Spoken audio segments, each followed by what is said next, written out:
Hello guys. तो आज के इस वीडियो में मैं आपको सिखाने जा रहा हूँ जावा प्रोग्रामिंग का एक सिंपल स्ट्रक्चर कि जावा प्रोग्राम किस तरीके से दिखाया जाता है या जावा प्रोग्राम हम किस तरीके से टाइप कर कर एक अच्छा आउटपुट जनरेट कर सकते हैं। तो दोस्तों, पिछली वीडियो में हमने देखा था कि हम मतलब जावा किस तरीके से वर्जन्स अलग अलग रिलीज होते गए और किस तरीके से जावा को ओरिजिनली ओक लैंग्वेज कहा जाता था जेम्स गॉसलिंग के थ्रू। और फिर जावा के कुछ फीचर्स थे जिसमें जावा रोबस्ट लैंग्वेज है, जो कि स्टैटिकली टाइप्ड लैंग्वेज है, मल्टी थ्रेडिंग को सपोर्ट करती है और इन बिल्ट एक्सेप्शन हैंडलिंग को सपोर्ट करती है। उसी तरीके से वो मल्टी थ्रेडेड तो है ही और platform independent object oriented programming language है। तो दोस्तों, आज की इस वीडियो में मैं आपको दिखाऊंगा कि ओवरव्यू ऑफ जावा प्रोग्रामिंग। और आपको कुछ ऐसा लग रहा होगा कि इस चैनल पर सिर्फ थ्योरी ही सिखाई जा रही है, ना कोई प्रैक्टिकल, ना कुछ कोड खुद के आपसे लिखवाया जा रहा है। तो ऐसा कुछ नहीं है दोस्तों। मैं पहले आपको कुछ जो थ्योरी है, थोड़ी सी थ्योरी बताऊंगा यहाँ पर, और फिर मैं क्या करूंगा, आपको डायरेक्टली कोड की तरफ ले जाऊंगा। Overview of Java programming language. तो ओवरव्यू जावा प्रोग्रामिंग लैंग्वेज देखने से पहले मैं आपको एक चीज बता दूं कि जो जावा प्रोग्रामिंग लैंग्वेज थी वो तो 1991 में अनाउंस की गई थी पब्लिकली। पब्लिक के अगेंस्ट इसे अनाउंस कर दिया गया था।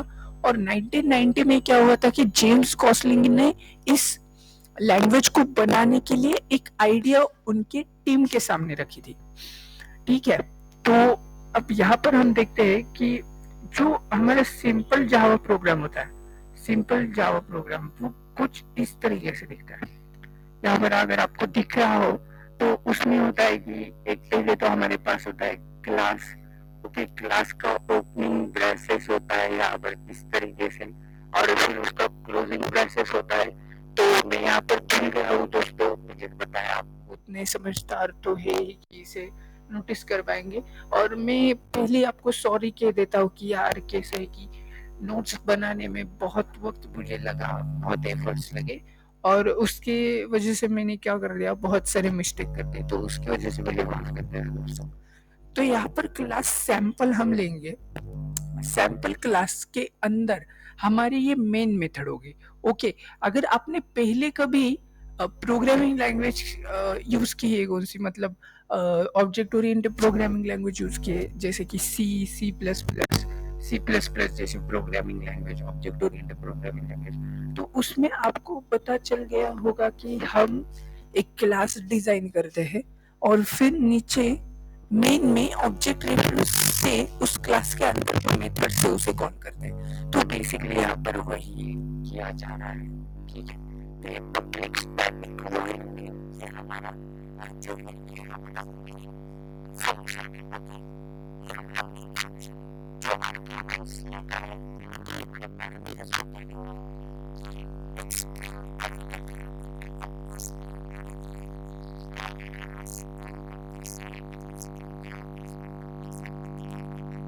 ये सारी चीजें मैं आपको आगे बताऊंगा, उसकी टेंशन आप जरूर मत लेना, उसकी टेंशन बिल्कुल आप मत लेना। तो ये अब अर्ग्स क्या होता है, देखिए अर्ग्स से आने की सिंपली कमांड, अगर कोई आर्ग्यूमेंट पास हो रहा है तो उसे ये कैप्चर करने का काम करता है। बेसिकली इतना ही ध्यान रखें, मैंने नीचे ये सारी चीजें लिखी है। ओके, तो देखते हैं one by one. Class, a class is a group of objects with similar properties यानी कि attributes, common behavior यानी कि operations, common relationship to other objects and common schematics। Okay, तो क्लास क्या होता है? क्लास एक ग्रुप ऑफ ऑब्जेक्ट्स होता है। ऑब्जेक्ट क्या होता है? ऑब्जेक्ट एक मिक्सचर होता है हमारे मेथड्स का, हमारे डेटा का, और डेटा को मैनिपुलेट करने वाले मेथड्स का। ठीक है, तो बेसिकली क्लास एक डेटा मेथड्स इसका एक ग्रुप होता है, ग्रुप ऑफ ऑब्जेक्ट्स होता है एक्चुअली स्पीकिंग। और यहाँ पर ऊपर सैंपल नाम का ये क्लास बनाया गया है। ठीक है, तो यहाँ पर ओपनिंग ब्रेस होती है, क्लोजिंग ब्रेस, जिसके अंदर हम हमारा कोड लिखते हैं। ठीक है ना। और फिर मेन फंक्शन है हमारा पब्लिक स्टैटिक वॉइड में। तो Programmatically, this is similar to main function in C++. This is a starting point of interpreter to begin execution of program. तो क्या बताइए जो है ये हमारा मेन फंक्शन है ठीक है इस मेन फंक्शन से इंटरप्रेटर स्टार्ट करता है प्रोग्राम को कन्वर्ट करना ये एक सिमिलर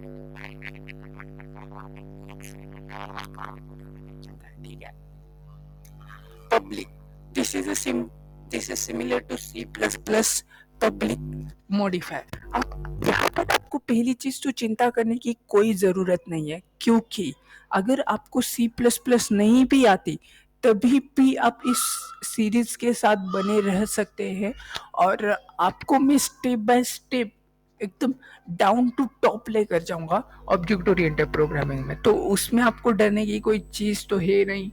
तो पब्लिक क्या है? ये कीवर्ड है। पब्लिक एक एक्सेस स्पेसिफायर है जो डिक्लेयर करता है main method as unprotected and unaccessible to all other class. ठीक है, अब इसका क्या मतलब है?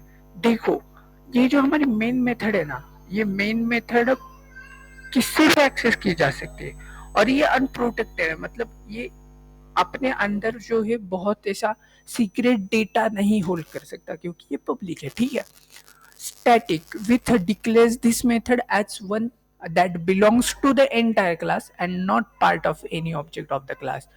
स्टैटिक क्या है ये मैं आपको डिटेल में आगे बताऊंगा। अभी तक आप सिर्फ इतना ही ध्यान में रखो कि हम बिना ऑब्जेक्ट रेफरेंस बनाए उस मेथड को कॉल दे सकते हैं जो स्टैटिक है। वेरिएबल की कॉपी जो बनाई जाती है उससे बनाने की कोई ज़रूरत नहीं है।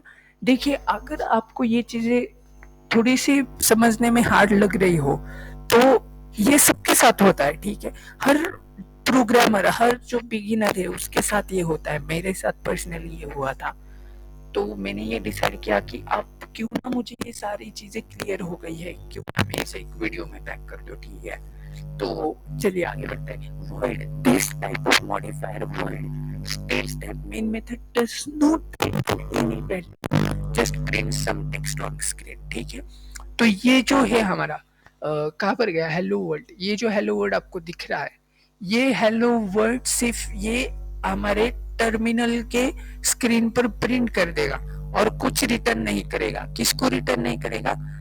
भाई सिस्टम को ये कुछ भी रिटर्न नहीं करेगा। ठीक है, तो ये सिस्टम को कुछ नहीं रिटर्न करेगा, ये सिर्फ प्रिंट करेगा टर्मिनल पर और वैसे के वैसे फ्रीज हो जाएगा। all programs are declared inside parameters string args it declares a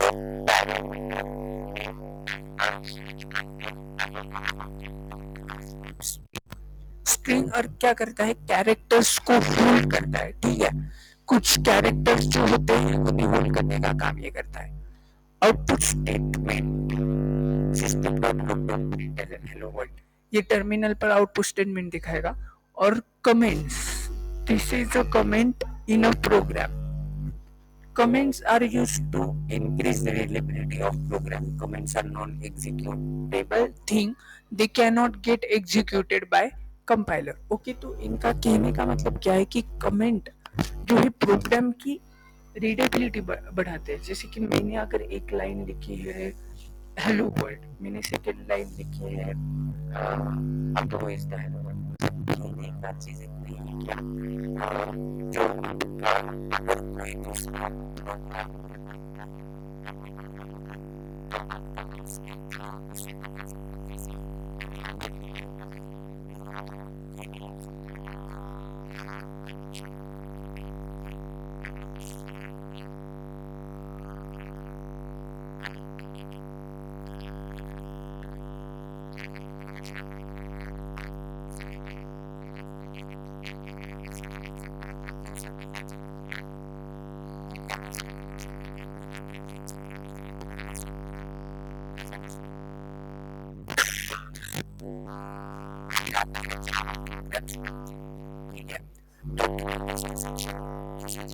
पहले डॉक्यूमेंटेशन सेक्शन रहेगा, फिर पैकेज स्टेटमेंट आएगा जो कि ऑप्शनल है।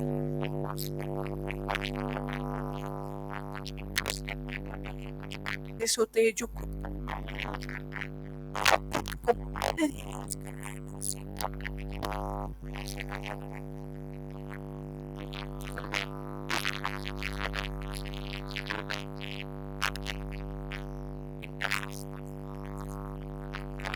इंटरफेस स्टेटमेंट, और फिर आप क्लास को डिफिनेशन डिफाइन कर सकते हैं।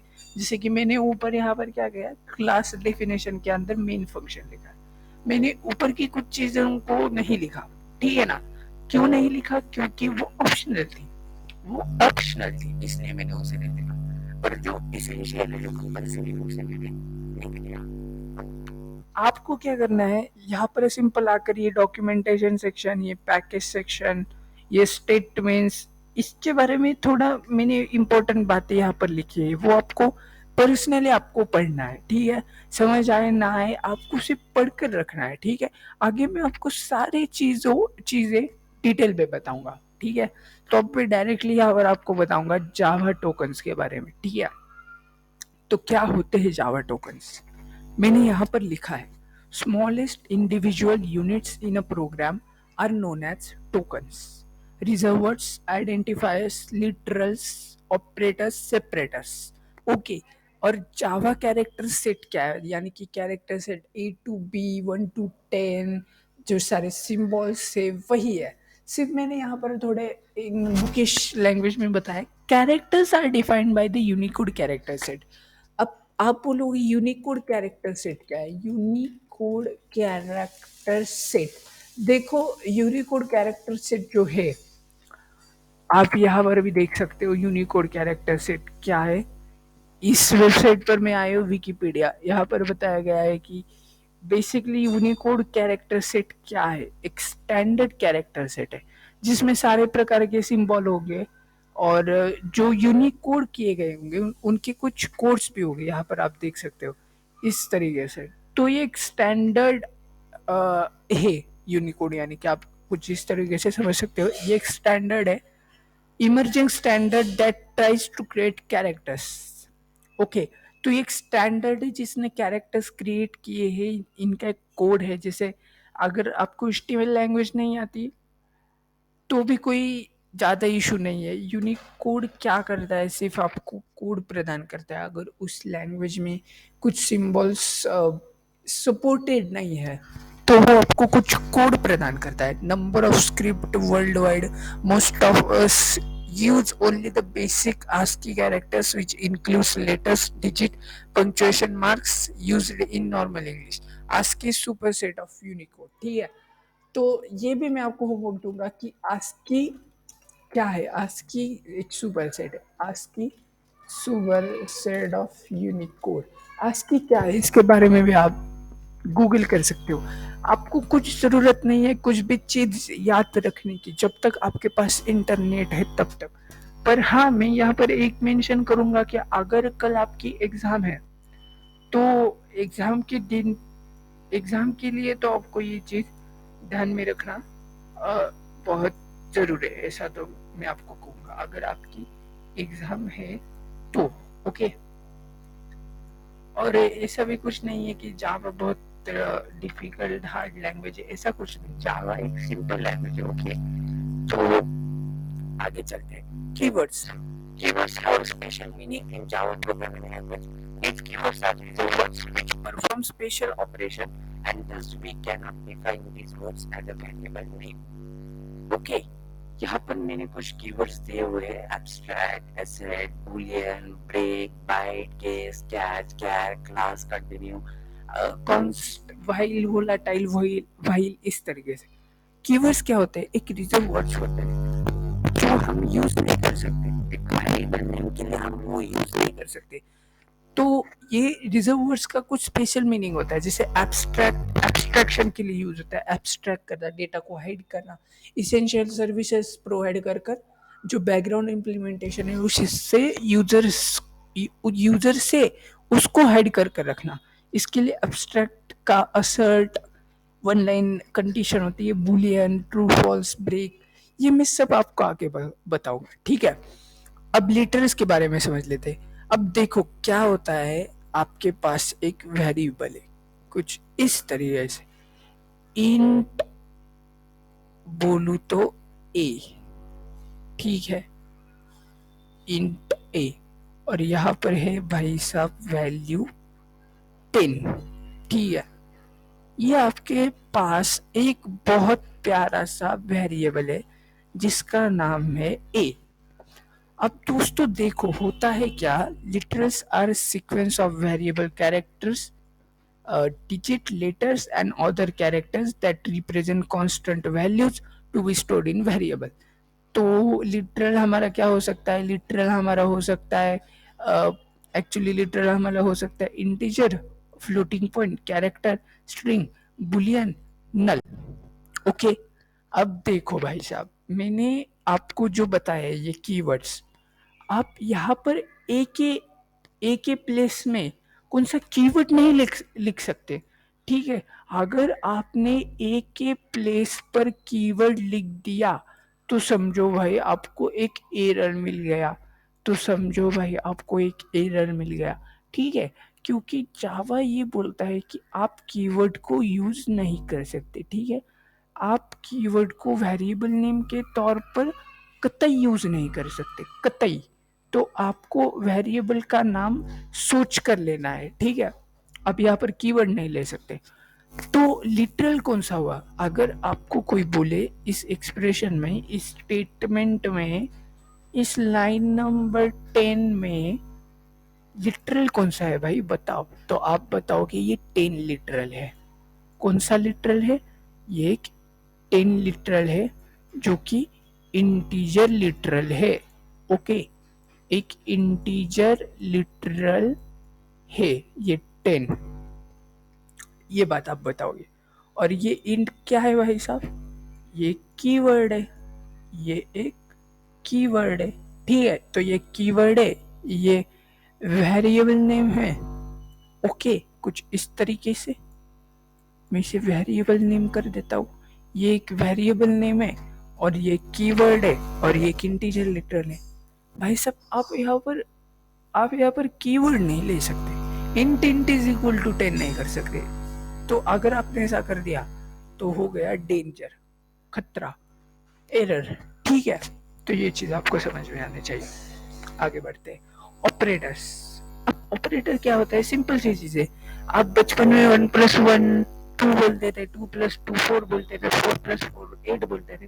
तो वो जो प्लस है वो प्लस ही ऑपरेटर है, और जो 1+1 2 2+2 4 4+4 8 वो जो बोलते थे ना, वो आपका ऑपरेंड्स है, ठीक है। यही मैंने यहाँ पर लिखा है, an operator is a symbol that takes one more arguments and operates on them up produce result. एक रिजल्ट को प्रोड्यूस करने के लिए हम ऑपरेंड्स पर कुछ ऑपरेशन करते हैं ऑपरेटर के थ्रू, जो कि हमें रिजल्ट प्रदान करता है, जैसे कि यहाँ पर 2 है, ठीक है। सेपरेटर्स क्या होता है, सेपरेटर्स वही सिंबल्स होते हैं, किस तरीके से कैसे सिंबल्स होते हैं, पैरेंथेसिस। पैरेंथेसिस हम फंक्शन को डिफाइन करने के लिए या एक एक्सप्रेशन की प्रेसिडेंस, प्रायोरिटी को बताने के लिए यूज करते हैं, और ये एक्सप्रेशन के लिए भी यूज होता है फ्लो कंट्रोल में, टाइप कास्टिंग के लिए भी होता है। भाई सब दिखाई देता है ऊपर, यहाँ पर देखो, यहाँ पर ये जो पैरेंथेसिस है ना, ये डिनोट करते हैं फंक्शन को, कौन से फंक्शन को, मेन फंक्शन को, और ये डिनोट करते हैं प्रिंट एलन वाले फंक्शन को, ओके। तो ये चीज आपको क्लियर होनी चाहिए। दूसरी कौन सी चीज है, दूसरी ये चीज है कि आपको क्लियर होना चाहिए ब्रैकेट्स किस लिए यूज करते हैं, यारे के लिए यूज करते हैं। ये भी हमने ऊपर यहाँ पर यूज किया है, कहाँ पर यूज किया है, यहाँ पर यूज किया है, देखो इसे कहते हैं ब्रैकेट्स, ये वाले, ये, ठीक है। और फिर जो आगे जो आता है कर्ली ब्रेसेस, एक ब्लॉक ऑफ कोड को डिफाइन करने के लिए, ये हुआ हमारे braces, brackets, block of code जो ऊपर दिखाया गया है यहाँ पर, ये कर्ली ब्रेसेस यहाँ पर मैं भूल गया था, फिर एक बार सॉरी बोलता हूँ, आई एम सॉरी 3000 टाइम्स। और फिर यहाँ पर क्या, सेमीकॉलन, क्वामा, पीरियड। पीरियड क्यों यूज करते हैं, use to separate package names, sub packages and classes. ये क्या चीज़ है आपको नहीं पता चलेगी, मैं आपको आगे बताऊंगा। ये इस वीडियो सीरीज के साथ सिर्फ आप बने रहो और आप देखना, आपको सब पता चल जाएगा। Use to separate package names from sub packages and classes, also use to separate variable और मेथड फ्रॉम रेफरेंस वेरिएबल, ठीक है। और comma separate consecutive identifiers, okay, insert for statement and semicolons. तो ये चीज़ है, ठीक है। यहाँ पर ऊपर ये डॉट, ठीक है, डॉट क्यों यूज करते हैं कि सिस्टम के अंदर के आउट के अंदर के प्रिंट एलन को डॉट सेमी कॉलन एक स्टेटमेंट को टर्मिनेट करने के लिए, और ब्रैकेट स्टॉप को बताइए, ठीक है।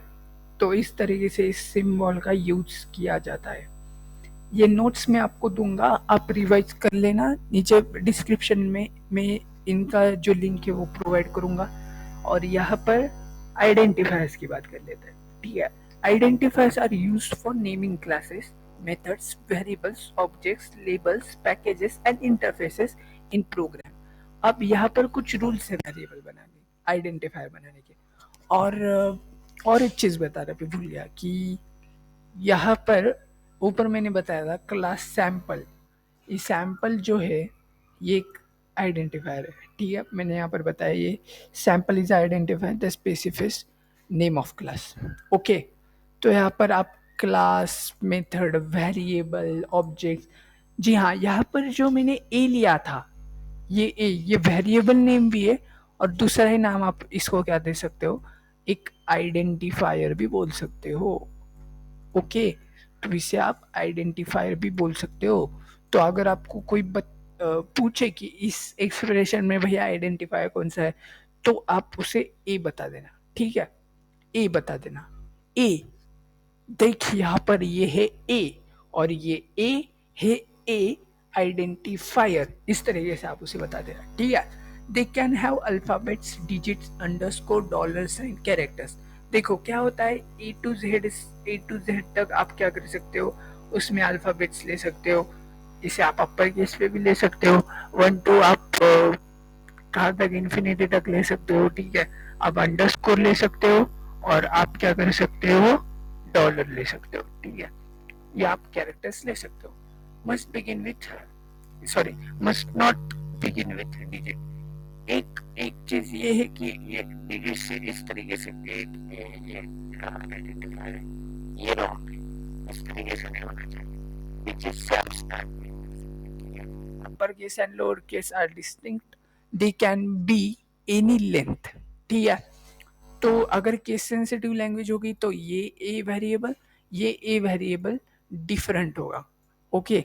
और क्या, इसकी लेंथ कुछ भी रह सकती है, आप इसे कितना भी लंबा बना सकते हो, सिर्फ आप उसके बीच में स्पेस नहीं दे सकते। स्पेस के अलावा आप अंडरस्कोर का अंडरस्कोर यूज कीजिए, ठीक है। तो दोस्तों इस वीडियो में इतना ही कि मैं आपको बताना चाहता था, एक ओवरव्यू देना चाहता था। मुझे पता है अभी भी बहुत आपके मन में डाउट है, अभी भी बहुत कुछ बताना रह गया है, जैसे कि जेवीएम हो गया, जेवीएम को हमें डिटेल में देखना है। और अगले वीडियो में हम हमारे खुद का प्रोग्राम लिखेंगे और उस प्रोग्राम के थ्रू हम और क्लियरली समझ पाएंगे कि हमें क्या क्या करना है, ठीक है। तो दोस्तों इस वीडियो में इतना ही, बने रहिए इस प्लेलिस्ट के साथ, इस सीरीज के साथ। और वीडियो को एक्सेस करना मत भूलिए, चैनल को लाइक सब्सक्राइब जरूर कर दे। धन्यवाद।